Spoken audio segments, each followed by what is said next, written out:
नमस्कार दोस्तों, मैं एक बार फिर से उपस्थित हूँ एक नए टॉपिक के साथ। ये टॉपिक युवा पीढ़ी के लिए है, जेन जी के लिए है। जेन जी अर्थात वो पीढ़ी, वो युवा पीढ़ी जो 1997 1997 से 2012 के बीच जन्मी है। इस युवा पीढ़ी के साथ जो इंटरनेट मीडिया का एक्सप्लोजन हुआ है वो बिल्कुल साथ साथ चला है। और जैसा पहले एक मिथक है, ऐसा माना जाता है कि जो जितने सुविधा संपन्न होंगे वो उतने ही खुश एवं संतुष्ट होंगे। तो निश्चित रूप से ये युवा पीढ़ी जो है पिछली पीढ़ियों के मुकाबले ज़्यादा सुख सुविधा संपन्न है, ज़्यादा इनेबल्ड है। तो ज़्यादा संपन्न होने का मतलब ज़्यादा संतुष्ट है या ज़्यादा खुश है, क्या ऐसा है? इंटरनेट मीडिया के दुष्प्रभावों के बारे में बहुत कम चर्चा की जाती है, लेकिन इसके दुष्प्रभाव जो हैं, इसके अत्यधिक अतिशय उपयोग के जो दुष्प्रभाव हैं उसके बारे में भी हम लोग चर्चा करते हैं। इंटरनेट मीडिया जिस तरह एक अनिवार्य आवश्यकता है, एक अपरिहार्यता है, उसी तरह से हमें यह भी ध्यान रखना है कि इसमें पूरी तरह से सेल्फ एब्जॉर्ब नहीं हो जाना है, लीन नहीं हो जाना है, डूब नहीं जाना है, और कहीं ना कहीं एक संतुलन या एक बराबर की दूरी बना के रखनी है। मैं इसलिए ऐसा कह रहा हूँ कि जो अपने युवा हैं वो कैरियर प्रेफरेंसेस में या फिर कम समय में बहुत अधिक पाने की जो अभी एक फ़िलॉसफी बनी हुई है, कम समय में सब कुछ पाने की, तो उस फिलॉसफी का एक बहुत इम्पॉर्टेंट पिलर है, एक बहुत इम्पॉर्टेंट उसका स्तंभ है उस विचारधारा का, कि अगर हम जितना समय अर्थोपार्जन में देंगे, अपने कैरियर पर देंगे, धन कमाने में लगाएंगे, तो जो हमारे सामाजिक संबंध हैं, हमारे माता पिता से, हमारे मित्रों से, नातेदारों से, तो उन संबंधों में हम जितना समय व्यतीत करेंगे उतना समय अगर हम अपने कैरियर में लगाएंगे, अपने अर्थोपार्जन में लगाएंगे, धन कमाने में लगाएंगे, तो निश्चित रूप से हम बहुत सफल हो जाएंगे, बहुत धनी हो जाएंगे। लेकिन इसका दूसरा पहलू भी है। इसका दूसरा पहलू ये है कि आप बहुत अधिक धनवान या सफल होकर उस हाईवे पर जाते हुए अकेलेपन का शिकार भी हो सकते हैं। तो हमें एक फाइनल बैलेंस रखना है। हमें अपने कैरियर फर्दरेंस के लिए, कैरियर एडवांसमेंट के साथ साथ जो अपने सामाजिक संबंधों का प्रवाह है, जो अपने मित्र हैं, जो रिश्तेदार हैं, उनके साथ भी फिजिकली इंटरेक्ट करके, उनके साहचर्य के साथ, और अपने इमोशंस को, अपने फीलिंग्स को, उनकी फीलिंग्स को सुन के, समझ के, रियल टाइम में रियल एक्सपीरियंसेस भी करने हैं। आभासी दुनिया एक स्वप्न लोक की दुनिया की तरह है, जो हमें स्वप्न लोक की तरह या एक छद्म लोक की ओर ले जाती है, और व्यक्ति बिल्कुल अकेला होता जाता है। जैसे कहा जाता है, कंपेयर एंड डिस्पेयर। हम तुलना करते हैं और या तो दुखी होते हैं या बहुत खुश हो जाते हैं, आत्ममुग्ध हो जाते हैं या आत्महीनता के शिकार हो जाते हैं। ऐसा इसलिए होता है कि ऑल द टाइम हम लोग कंपेयर करते हैं, तुलना करते हैं, और वो आभासी दुनिया कहीं ना कहीं हम लोगों के मन में एक एकाकीपन, एक अकेलापन ला देती है। और ये अकेलापन अवसाद की ओर ले जा सकता है, ये अकेलापन मानसिक पीड़ा की ओर ले जा सकता है, मानसिक वेदना की ओर ले जा सकता है, और इवन युवा आत्महत्या भी करते हैं। बहुत एक दुखद पहलू है जिस पर काफ़ी शोध की आवश्यकता है, काफ़ी चर्चा की आवश्यकता है।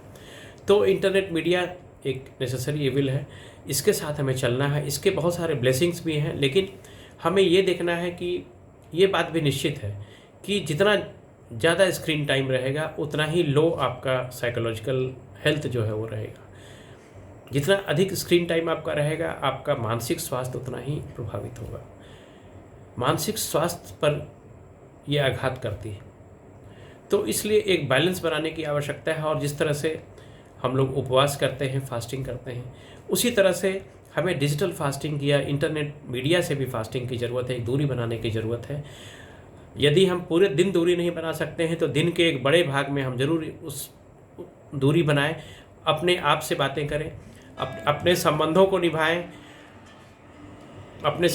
निभाएं, और इस प्रकार से अपने को एक इमोशनली फिर से एक रिचार्ज करें, डिस्कशन करके, एक्सपीरियंसेस को शेयर करके, अपने इमोशंस का, अपनी भावनाओं का संप्रेषण करके अपने को फिर से रिचार्ज करें, एक नई ऊर्जा, नई स्फूर्ति से अपने को भरें। उसके लिए बहुत आवश्यक है कि हम लोग रियल टाइम में, रियल दुनिया में, आभासी दुनिया को छोड़कर, इंटरनेट मीडिया को छोड़कर, रियल टाइम में फ्रेंड्स, फैमिली मेम्बर्स, रिश्तेदार, इन सभी लोगों से इंटरेक्शन करें और अपनी भावनाओं का संप्रेषण करें, क्योंकि अल्टीमेटली भावनाओं का संप्रेषण, भावनाओं को शेयर करना बहुत ज़रूरी है। उसके लिए आपके फ्रेंड्स होने चाहिए, उसके लिए आपके रिश्तेदार होने चाहिए, तो इंटरनेट मीडिया के साथ इतना लगाव भी नहीं बनाएं कि हम लोग रियल लाइफ के जो रिलेशनशिप्स हैं, जो रियल लाइफ के संबंध हैं, उनसे दूर हो जाएं। और उन संबंधों के साथ एक बैलेंस और उन संबंधों को निभाना, उन संबंधों के साथ न्याय करना बहुत ज़रूरी है। अर्थोपार्जन में हम उन संबंधों को डिफ़र करते रहें, अपने गोल्स को, अपने आर्थिक गोल्स को या अपने कैरियर गोल्स को पाने के लिए या अपने स्टडी के गोल्स को पाने के लिए हम लोग उन संबंधों को बिल्कुल ही ताक पर रख दें। ऐसा नहीं करना है, एक बैलेंस बनाए रखना है और उस सामाजिक प्रवाह से युवाओं को जुड़ना होगा, अपने दोस्तों से, अपने रिश्तेदारों से जुड़ना होगा और अपनी भावनात्मक जो संप्रेषण है, अपने भावों का संप्रेषण है, उसको हमेशा बनाए रखना होगा। तो स्क्रीन टाइम को हम लोग बैलेंस करें, संतुलन करें, कभी कभी इंटरनेट मीडिया से डिजिटल फास्टिंग भी करें और जो एक अकेलापन है, अकेलापन से बचना है और बिल्कुल उसमें एब्जॉर्ब नहीं हो जाना है, बिल्कुल उसमें लीन नहीं हो जाना है, क्योंकि लीन हो जाने के बाद जो एक्सट्रीम जो भाव अपने हैं, या तो बिल्कुल आत्ममुग्ध हो जाता है व्यक्ति या फिर बिल्कुल आत्मग्लानि में आ जाता है।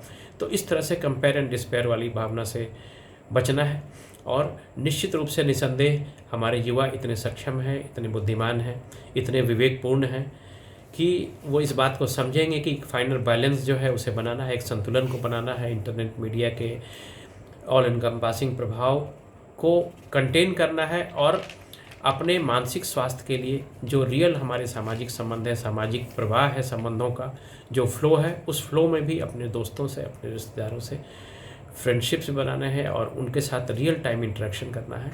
तब एक बैलेंस होगा और हमारा मेंटल वेलबींग भी होगा, हमारा फिजिकल वेलबींग भी होगा और हम अपने कैरियर में या अपने स्टडीज़ में भी एक्सेल करेंगे। इन्हीं शब्दों के साथ मैं आप सबको शुभकामना देता हूँ। आप सभी स्वस्थ रहें, खुश रहें। Bye bye.